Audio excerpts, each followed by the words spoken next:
¿Cómo ves la situación? ¿El gobierno está tratando de llegar, tapando como puede, tratando de llegar? El gobierno está alargando la mecha de una bomba que es la bomba que explota. ¿Cuándo explota?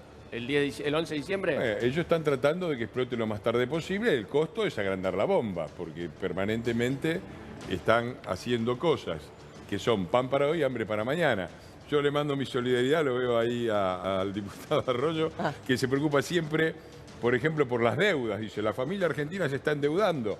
400.000 pesos le dieron a los jubilados, una tasa ridícula que van a recibir ahora, plan platita para las elecciones, y la van a tener que pagar durante nuestro gobierno, con las restricciones del cargo. Vos descontás, todo es así. Sí, eso es lo chiquito, son monedas. Vos descontás que van a ganar, Fernando. Yo creo que tenemos una alta posibilidad de ganar, no doy por descontado nada, el peronismo es siempre el peronismo, no hay que confiarse, va a haber que trabajar mucho, que convencer, que fiscalizar, pero creo que las mayores posibilidades las tenemos nosotros. Bien. Y vamos a heredar una situación económica mucho peor que la que ya heredamos en el 2015. Sí, pero hay alguien que tiene razón y alguien que no. Y yo te puedo dar los números. Mirá, ahora está muy de moda hablar de la alianza y nos tiran con la alianza y qué sé yo. Yo le pido a alguno que me digan un número de la economía o social de este gobierno que sea mejor que la de diciembre del 2001. Uno. Porque en diciembre del 2001, cuando el peronismo salió a incendiar el país para sacar a De la Rúa y ponerlo a Duhalde, ¿sí? Que Duhalde metió 42% de inflación, salarios 2%, jubilaciones 2%, lo hago así, ¿no? Bien peronista, 2%. 40 puntos le comieron en un año. Para hacer eso, el peronismo le prendió fuego al país de De la Rúa. ¿Sabés cuál era la pobreza con De la Rúa? 38%, hoy es 43%. ¿Sabés cuánto estaba la soja con De la Rúa? 160, hoy está a 500 y pico. ¿Viste? Entonces, no, al contrario. Digo, el problema es que la crisis en los que es el cuarto gobierno kirchnerista, han gobernado casi ininterrumpidamente. Cuando no han estado en el gobierno, han puesto todos los palos en la rueda posible, porque no teníamos mayoría legislativa, todos los cambios, y estas son las consecuencias. Entonces, queremos hablar, no hay ningún inconveniente. Hay inflación, dice Daniel, y tiene razón, el problema es la inflación de los alimentos. Yo me permito recordar que nuestro gobierno, en una situación que era difícil, le quitó el IVA a los alimentos. El problema es que como eran impuestos que repercutían en la caja general y eran coparticipables, los gobernadores peronistas protestaron porque les llegaba menos por la caja. Apenas llegó este gobierno, el gobierno del pueblo y los trabajadores, le volvió a poner el IVA a los alimentos para que los gobernadores, como Gildo Infran, tengan las provincias feudales que tienen como las tienen. Entonces hablemos de cosas concretas. Y si miramos para adelante, el problema es la inflación. Y hay inflación porque el gasto fiscal es enorme para financiar toda una serie de aparatos que financia el peronismo de todo tipo y que obligan a emitir. Estuvieron 4 gobiernos diciendo que la emisión no provocaba inflación y ahora ahí lo tenemos. Y la forma de disminuir eso es bajar el déficit fiscal. Ahora nosotros, vos me preguntabas, vos decías, le echan la culpa unos a otros. Nosotros en el 2015 recibimos un gasto primario, un déficit primario del 5%. Es decir, gastábamos 5% más de lo que entraba. Maquinita e inflación. Nosotros dejamos equilibrio, 0,4%, una décima parte del gasto. Y ahora ya estamos por arriba de 3 de nuevo. Entonces todo eso es gasto fiscal, déficit fiscal, maquinita, inflación en los alimentos. Entonces, no es lo mismo. Cuando uno dice lo que recibí, nosotros decimos que lo que recibimos que es lo que dejamos. ¿Puedo decir algo seriamente? Seriamente, sí. Tiene razón Arroyo, que lo hicimos después de las PASO. El mes anterior a las PASO del 2019, ¿no? En las que claramente la Argentina decidió ponerse en manos del cuarto gobierno kirchnerista peronista durante las PASO, el mes anterior fue julio. En julio la inflación mensual era 2,1% y la mayorista que anticipa a la futura era 0,1%. Después de que ellos ganaron las PASO y quedó claro que el próximo presidente era otra vez Fernández con Cristina, al otro día las acciones argentinas valían la mitad, es decir, las empresas argentinas valían la mitad, el dólar se fue de 47 a 60 en 2 días, de 47 a 60 en 2 días, y los bonos cayeron 40%. Entonces, entramos en una situación económica de emergencia donde nuestra medida fue proteger a la gente quitándole el IVA a los alimentos. Y una cifra interesante es la de desempleo. El gobierno de la Rúa tenía 15,5 desempleo y este gobierno tiene menos del 7 o el 7. Sí, bueno, vos sumás al 7%, los planeros. No, bueno, ¿sí? pero, hablemos de las Pero, oficiales. no, hablemos de los objetivos, porque después... Pero yo encontré una cifra, vos te enojás. Sí, está bien. Tenés razón, te doy la razón en la cifra. Ahora, bien. ¿cómo se financia? ¿Por qué está tan bajo? Sumale los planeros. ¿Cuántos son? Sumale los empleados estatales, la cantidad de empleados estatales. Ellos han subido... pero ese está dentro de desempleo. Perdóname, el gasto fiscal, la economía estatal era el 20-23%.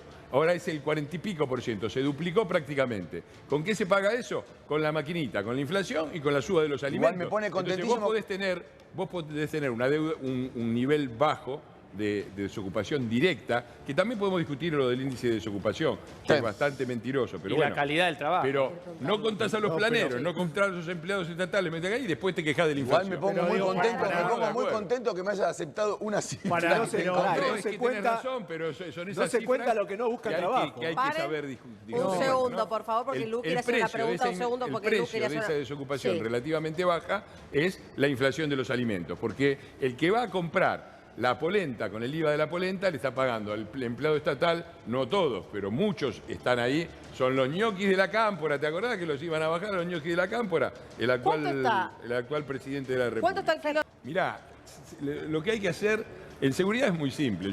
Vos sabés que yo trabajo con Patricia Bullrich, me parece que nosotros tenemos en eso una expertise y una capacidad demostrada no por los discursos, sino por los hechos. Durante los 4 años en que Patricia Bullrich fue ministra de Seguridad, bajó no solamente alrededor del 30% la cantidad de homicidios totales, que es una cifra completamente fiable y difícil de esconder, porque los muertos por violencia son muertos por violencia, y no bajó sobre la base de represión como nos quiere, porque la cantidad de muertos por las fuerzas policiales en operativos también bajó. Es decir, hubo menos violencia policial y hubo menos muertos y hubo 30% menos de muertos en Rosario. Entonces, en seguridad creo que tenemos una garantía muy clara. Con respecto a la economía, y hay que hacer todo lo contrario. Yo lo escucho a Daniel, que identifica bien el problema de la canasta, de la inflación y todo eso, Sí. y propone los mismos control de precios, los alimentos, controlamos acá, ponemos al Estado acá. Todo eso es lo que fracasó y lo que va a seguir No fracasando. debe... Fernando, esto, digo, es oportunismo, es hambre, son las dos cosas, digo, tu concepción al respecto. Esto es una tristeza, Bien. es una tristeza ver un país que produce alimentos para 5 veces su población y con la gente haciendo esto. Eso forma parte del caos, por eso hay que ordenar esta Forma del sociedad, caos. no por vocación fascista, sino porque el desorden es esto.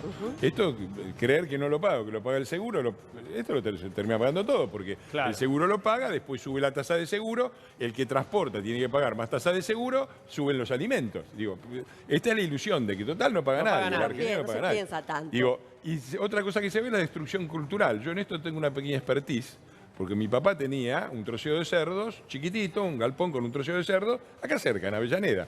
No, una sola persona vi cargar la media res de cerdo, el medio cerdo, correctamente, que es acá. Esto lo Sí. hacía mi tío Jesús. Se lo cargaba del camión y se los ponía en el coso. Todos los demás arrastrando la carne por el piso. O sea, el nivel de destrucción cultural que hay también, ¿no? Sí. Ya un tipo que se para a saquear eso... Ya, Por eso pero digo, todo, vos parás. todo es Una un gran paisaje tristeza. del horror. Esto es a donde llegamos con los que venían a defender los derechos de los trabajadores y el pueblo. Bueno, ahí está. Mirá, los días más felices fueron peronistas, porque tanto Perón como Menem como Kirchner hicieron 3-4 años donde tiraron manteca al techo, gastaron todos los recursos, y después vinieron los días más infelices, donde hubo que pagar la cuenta. La pagó Perón y por eso los últimos 3 años de su gobierno fueron horribles y terminaron muy mal. La pagó Menem, terminó con la convertibilidad cuando explotó todo y terminó con los Kirchner como estamos ahora, con la gente en un país conocido en todo el mundo por el bife de chorizo, Sí. en donde la gente sale a robar así. a saquear Sí, sí, camiones con carne. Pero Sí. este gobierno no está pagando la deuda que ustedes sacaron. El gobierno no ha pagado, ese es un tema, te agradezco por la pregunta, porque yo escucho mucho esto, ¿no? Porque el FMI, cuando vos haces la cuenta, desde diciembre del 2019, de cuánta plata puso el FMI en la Argentina y cuánto se llevó, te da en este momento 2.000 millones de dólares positivos.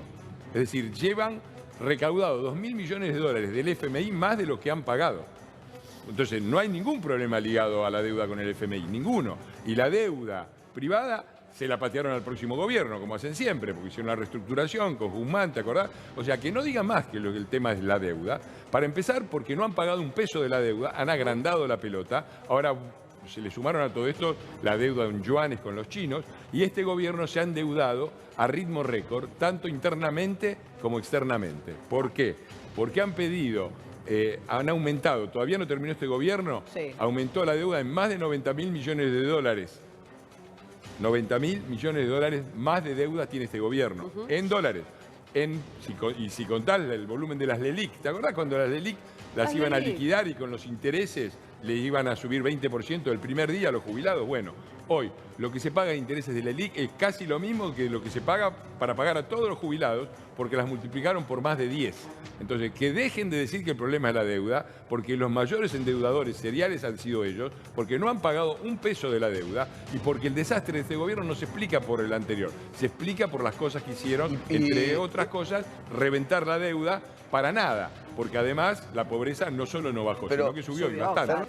Mirá, primero porque funcionó durante... ¿Vos sabés cuáles fueron los índices de pobreza e indigencia menores de la Argentina? Fueron los del 2017, los 2 primeros años de nuestro gobierno. Para encontrar una cifra igual tenés que remontarte a 1993. Nosotros obtuvimos en el 2017 las cifras de pobreza e indigencia. La pobreza estaba en el 25%, hoy está en 45%, para ubicarnos. Y después, es cierto, tuvimos un fracaso que fue en el año 2018.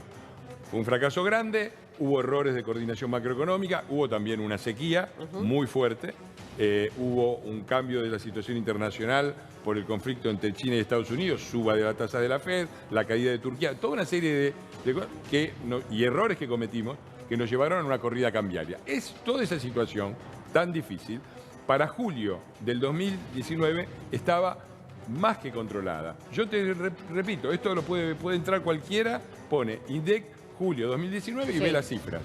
El país venía creciendo al 2% anual, la industria de la construcción al 2% mensual, la industria de la construcción al 3-4% mensual, inflación 2,1% mensual, 0,1% la mayorista. El dólar venía en baja desde hacía 6 meses. Está bien, la inflación venía en baja porque sos una máquina de datos. Bueno, no, porque es importante esto. Escuchame, votaron a Alberto y a Cristina. 2015-2019. Me dice, mira, a mí me fue mal. ¿Por qué me va a ir bien ahora? Porque... Sin datos. No, con lo que vos quieras. Con lo que vos quieras. La Argentina tiene un excelente horizonte en alrededor de 4 años. ¿Por qué? Porque tiene un montón de sectores que producen muchísima riqueza que en 4 años van a volar. Combustible, minería, litio, todo eso va a volar. Ahora, como lo dice bien Luciano Laspina, que espero que sea nuestro próximo ministro de Economía, vos con todo eso podés ser Tanzania, puede ser un país africano o puede ser Finlandia. Y ese es el verdadero problema que está en discusión. Bueno. Acá nosotros vamos a tener inevitablemente, un 2024 complicado, difícil porque la bomba de tiempo está, hay que desactivarla, y si vos estás en el veraz y querés meterte a hacer una economía razonable, primero tenés que pagar la cuenta. Entonces el 2024 va a ser difícil. Ahora, va a ser difícil con cualquier gobierno. Con este gobierno va a ser difícil para seguir cayendo. Con nosotros va a ser difícil para salir a una perspectiva de una Argentina diferente, basada en el trabajo, basada en el esfuerzo.